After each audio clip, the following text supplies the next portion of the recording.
অনেকেই আছে যারা সেলাই জানে না কোনো, হাতে গোনা দু একটা সেলাই করতে পারে আর সেটা দিয়েই সুন্দর একটা জামা তৈরি করতে চায়।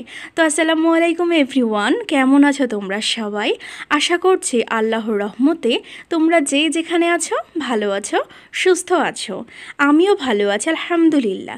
তাহলে আজকে তোমাদের মাঝে শুধুমাত্র একটা সেলাই দিয়ে এত সুন্দর জামা ওড়না কীভাবে করা যায় সেটাই তোমাদের সাথে শেয়ার করব। আশা করছি তোমাদের আজকের ভিডিও ভালো লাগবে। তাহলে ভালো লাগলে ভিডিওটিকে লাইক করে দিও, আর আমার চ্যানেলে নতুন হলে সাবস্ক্রাইব করতে ভুলো না কিন্তু। আর হ্যাঁ, যারা যারা সুন্দর ড্রেসটা আমার থেকে নিতে চাও তারা ভিডিও ডেসক্রিপশন বক্স চেক করবা, সেখানে আমার ফেসবুক পেজের লিঙ্ক, আমার ফোন নাম্বার পেয়ে যাবা। যোগাযোগ করলে সুন্দর ড্রেসটি তোমার হতে পারে। তো চলো বেশি কথা না বলে তোমাদের সাথে জামাটি শেয়ার করি। ওই তো শুরুতেই বললাম যে একটা সেলাই দিয়ে এত সুন্দর জামা করা। তো আজকে তোমাদেরকে যে সেলাইটি দেখাচ্ছি, মানে তোমাদেরকে যেটা সেলাই জামাটি দেখাচ্ছি, সেটা মূলত লখনৌ বা সুজনি সেলাই। তো এই সেলাই দিয়ে কিন্তু পুরো জামাটি করা হয়েছে। দেখো, ফুল পাতা ডাল প্রত্যেকটা কিছু কিন্তু এই সুজনি সেলাই দিয়েই করা আছে। তো এটা হচ্ছে লখনৌ বলার কারণ হইল কি বলো, এটার পেছনে কিন্তু শ্যাডো ফেলা থাকে। হ্যাঁ, তো জামাটিতে যদি সুজনি করা হয় আর পেছনে শ্যাডো ফেলা হয় তাহলে কিন্তু বেশ ভালো লাগে দেখতে, কেননা সামনের দিকটা বেশ ফোলা ফোলা লাগে আর পিছনটা কিন্তু হালকা হালকা লাগে।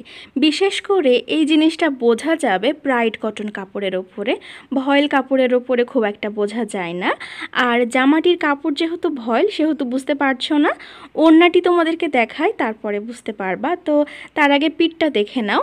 এখানে দেখো পিঠে কিন্তু ছেটানো দিয়েছি, দুইটা একটা করে পুরো পিঠ জুড়ে ছেটানো দেওয়া আছে। এবার তোমাদেরকে হাতার অংশটা দেখায়। হ্যাঁ, তো হাতাটাও কিন্তু খুব বেশি ঘন না পাতলাও না, মাঝারি মাপে করেছি। তো এই দেখো পুরো জামাটি তো দেখে নিয়েছো, এবার চলো তোমাদের সাথে ওড়নাটি শেয়ার করি। জামাটি ছিল আকাশি রঙের কাপড়ের ওপরে সাদা রঙের সুতার কাজ, আর ওড়নাটি হচ্ছে সাদা রঙের কাপড়ের ওপরে আকাশি সুতার কাজ। তো এটাতে কিন্তু সুতারও কোনো ঝামেলা নাই। এ তো বললাম না যে সুজনি সেলাই লখনৌরভাবে যখন করা হয় তখন এখানে দেখবা যে পেছনে যখন শ্যাডো পড়ে না তখন ফোলা ফোলা লাগে। বুঝতে পারছো যে পেছনে যে সুতার যে ভাবটা আছে না আকাশি আকাশি, সে ভাবটা কিন্তু পুরো ফুলের উপরে পড়ে গেছে। বুঝতে পারছো? তো একটু ফোলা ফোলাও লাগছে, বেশ ভালো লাগছে। আর ওড়নাটি দেখো চারিপাড়ে কাজ রয়েছে, তারপরে রয়েছে ছেটানো ফুল। তো এই ওড়নাটি কিন্তু ব্রাইট কটনের কাপড়ের উপরে শুরুতেই বলে দিয়েছি। তো ওড়নাটিতেও শুধুমাত্র সুজনি সেলাই দিয়েই করা আছে। তো তোমাদেরকে আমি উল্টো পাশটা একটু দেখাই, তাহলে বুঝতে পারবা যে আসলে কেমন। তো এই দেখো, পেছন পাটটা শ্যাডো পড়বে, মানে মাছ কাটার মতো হবে, কিন্তু এটা মাছ কাটা না, পুরোটা শ্যাডো পড়ে। তো এইভাবেই কিন্তু পুরো ওড়নাটা কমপ্লিট করা হয়েছে।